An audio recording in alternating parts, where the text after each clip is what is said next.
Hello, everyone. Welcome to Everything Arsenal. Let's get to the latest transfer news. Not much has happened today, but we do have updates on Thomas Partey's new contract, Andrea, Berta, Rodrygo, and all that. So without wasting any time at all, let's get straight into it. Let's start with this from Hand of Arsenal. He says the Arsenal summer transfer strategy to address our attack has been for Andrea Berta to lay the groundwork on multiple targets and then pull the trigger on the players they unanimously agree on, unlike last summer where they had to begrudgingly, my goodness, I've not seen anyone use that word in a long time. Begrudgingly, my God. That's basically reluctantly. Basically, we were not sure about signing Sterling on loan due to limited alternatives. Hand of Arsenal, we love your news. We love you. Thank you for all the news. But my goodness, unanimously, begrudgingly, these are words that doctors and, people like that use. Let's just talk. Let's just keep it simple. The narrative that Partey is using the media to misdirect is false. He has spoken to more than 15 attackers, to my knowledge, and leaks are inevitable. One example of this is Rodrygo. Partey inquired weeks ago through intermediaries to understand his personal terms. The player will speak to Xabi Alonso before deciding his future. Real Madrid would demand north of 80 million. One thing is for sure, Andrea has provided the club with options. The final decisions will always be unanimous. So let's get through it basically paragraph by paragraph. So what they're basically saying is Andrea Berta, I'm happy first of all that we appointed Andrea Berta very early.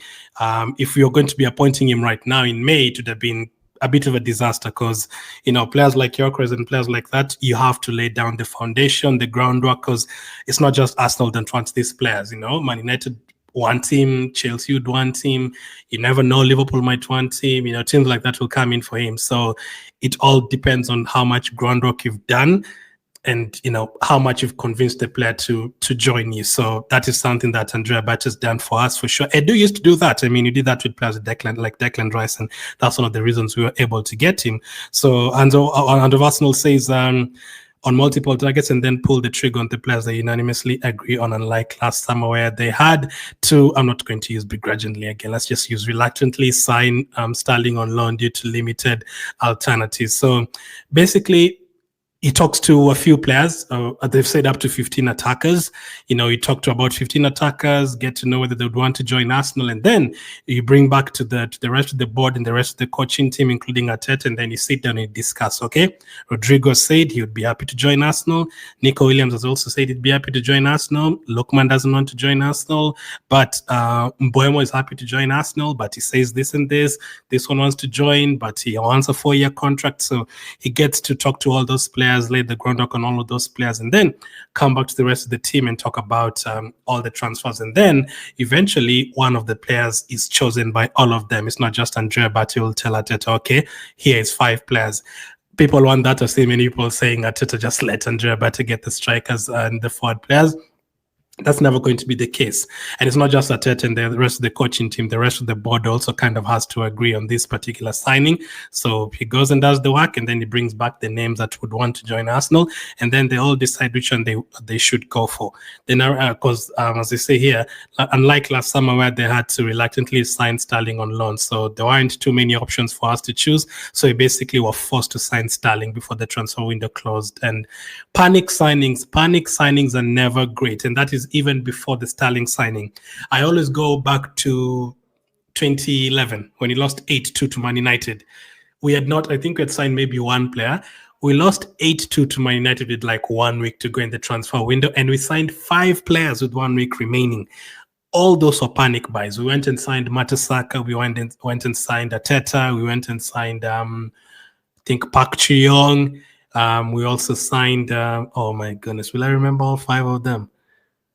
Mertesacker, Arteta, Park Ji-young. There's 2 more. I don't think I'll remember all of them. It's 14 years ago now. But yeah, we signed 5 players after losing 8-2 to Man United.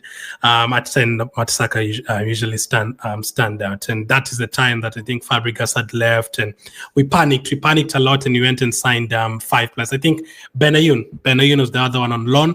I can't remember the 5th one, but yeah, we signed all of those players panic buys.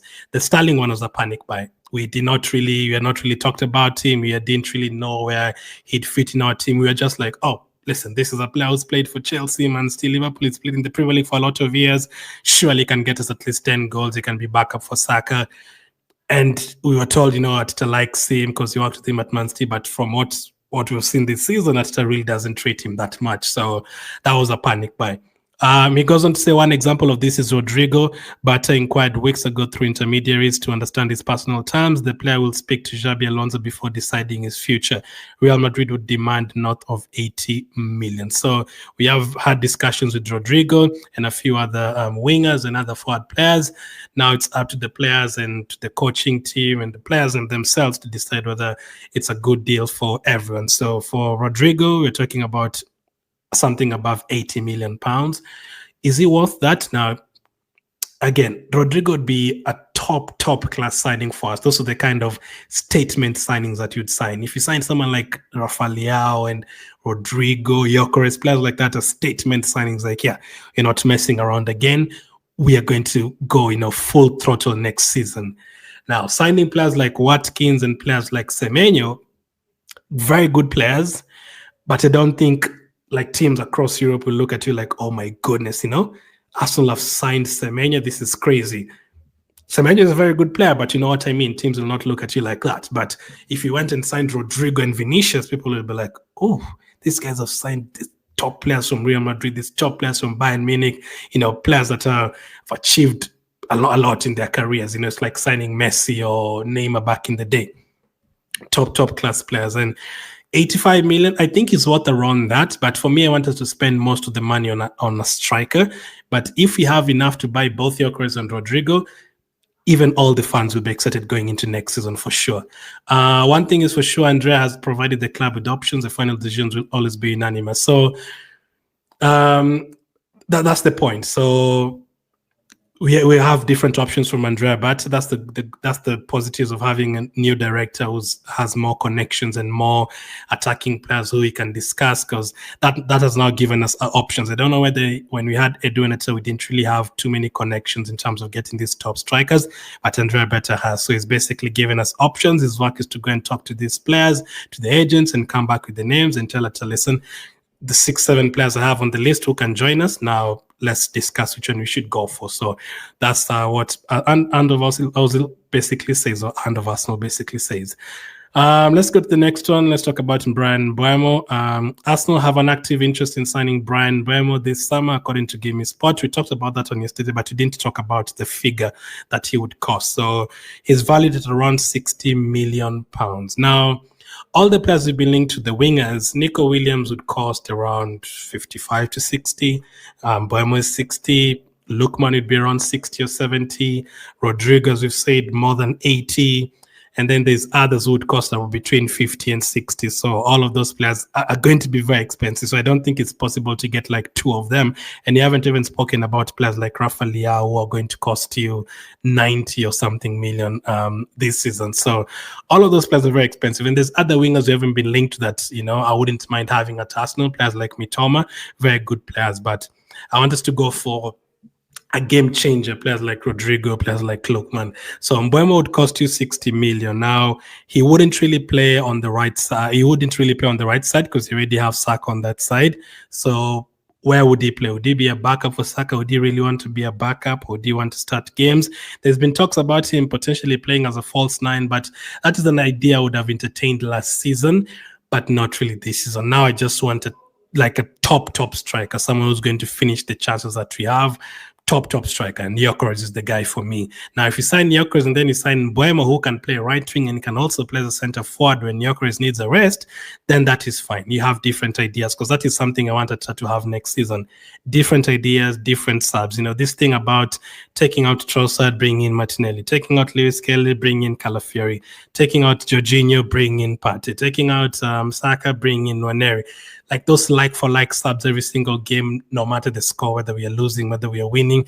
No, we need to be changing things. 1-1 in the game, or let's say 3-1 in the game. Gyökeres has done his job. You bring in Mbeumo, have him as a false nine for the last 20 minutes. If you're losing 1-0, 30 minutes to go, you bring in Trossard off the bench and you have 5 attacking players instead of 4. I want things like that. So Mbeumo allows you to do that because he can play as a centre forward, he can play as a right wing. But would he really want to be a backup for Saka? And would he really pay 60 million for a player who's not going to come and play regularly for us? That is another thing to look out for. So let's see how that one goes. Next up, let's go to this next piece of news. Let's do this. There you go. Partey. According to Charles Watts, contract talks with Thomas Partey intensifying this week. Partey's agent was a guest at the game on Sunday, with both sides now pushing for a swift resolution one way or the other, so that they have clarity ahead of the summer window. No agreement reached yet, but both sides would prefer that he stays in London. So for me, I think Partey will eventually sign a new contract. I think that's eventually what is going to happen. For players like Martinelli and Trossard, I'm not sure, but for Partey, I think eventually he's going to get a 1-year contract, maybe even a 2-year contract, who knows? Because as long as the team wants him to stay and the player is happy to stay, that points out to him staying. And for me, I want him to stay, not just because he's had a good season. Even if he hadn't had a very good season, I don't think we have enough numbers. Even with Zubimendi coming in, you still need Partey to be there. You need 2 players in that position.